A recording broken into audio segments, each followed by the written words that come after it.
Sébastien Langlade, vous êtes chef prévisionniste et comme tous les Réunionnais ce soir, vous êtes aussi confiné. C'est pour ça qu'on vous retrouve en visio. Très concrètement, à quoi faut-il s'attendre ce soir?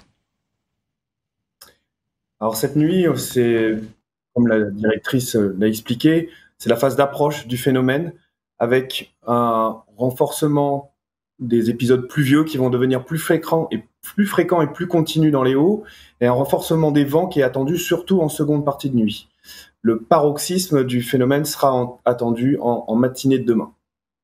Et toutes les régions sont concernées? Alors, on a à peu près deux scénarios sur la table, tous les deux impactants pour l'île de la Réunion.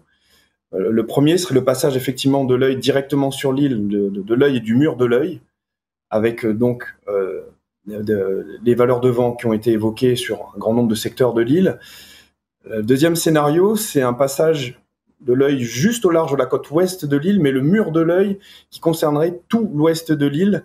Un scénario où la région ouest, qui va être très abritée cette nuit, pourrait se retrouver brutalement demain matin confrontée aux conditions les plus extrêmes du cyclone. Donc, pour l'instant, ces deux scénarios sont sur la table et sont équiprobables.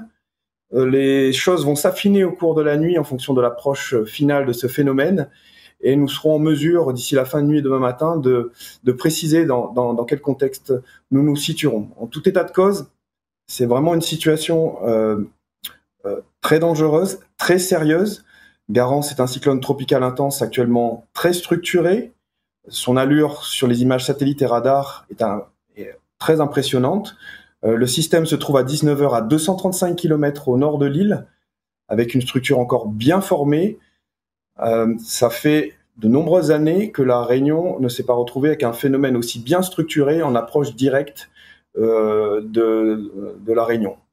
Donc, vraiment, j'invite tous les Réunionnais à suivre les consignes à suivre les prévisions déjà, et bien sûr à respecter la stricte consigne de confinement appliquée depuis que nous sommes maintenant passés en alerte rouge.